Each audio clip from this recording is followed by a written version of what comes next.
একজন অধ্যাপক বিশ্ববিদ্যালয়ে ক্লাস নিচ্ছিলেন। ক্লাস শুরু হতেই এক ছাত্র শীষ দিয়ে বসল। অধ্যাপক থেমে গিয়ে বললেন, কে শীষ দিল? কেউ কোনো উত্তর দিল না।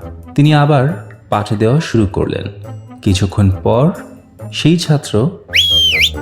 অধ্যাপক আবার থেমে জিজ্ঞেস করলেন, শীষ দিচ্ছে কে? তবুও কেউ উত্তর দিল না।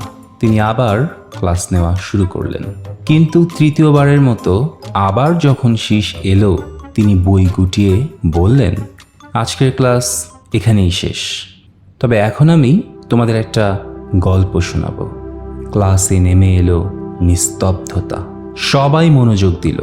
অধ্যাপক বললেন, এক রাতে ঘুম আসছিল না, তাই গাড়ি নিয়ে একটু ঘুরতে বের হলাম। কোনো নির্দিষ্ট গন্তব্য ছিল না। হঠাৎ দেখি এক বৃদ্ধ মহিলা হাতে ভারী বোঝা নিয়ে রাস্তার পাশে দাঁড়িয়ে আছেন। আমি গাড়ি থামিয়ে জিজ্ঞেস করলাম, মা, কোনো সাহায্য লাগবে কি? তিনি খুশি হয়ে গাড়িতে উঠলেন। চলতে চলতে বুঝলাম তিনি আমাকে ভালোভাবেই চেনেন।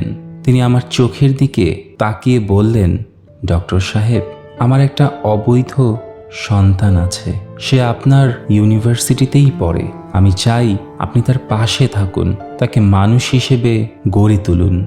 আমি বললাম, নিশ্চয়ই মা, ওর নামটা বলুন তো। তিনি হেসে বললেন, নাম বলার দরকার নেই, আপনি এমনি তাকে চিনে ফেলবেন। সে খুবই দুষ্ট, সব সময় ক্লাসে শীষ দেয়।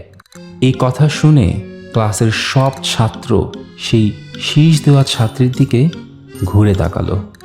অধ্যাপক তখন হাসতে হাসতে বললেন, এদিকে এসো ছোট ভাই, তুমি কি ভেবেছ পিএইচডি সার্টিফিকেট আমি গাধার হাট থেকে কিনেছি? এরপর বাকিটা ইতিহাস। গল্পটি আপনাদের কেমন লাগলো বন্ধুরা? কমেন্টসে জানাবেন। ভালো লাগলে বন্ধুদের সাথে শেয়ার করতে পারেন। আর অবশ্যই আমাদের চ্যানেল শিহরণ টিভি সাবস্ক্রাইব করতে ভুলবেন না। দেখা হবে পরের ভিডিওতে। ভালো থাকবেন।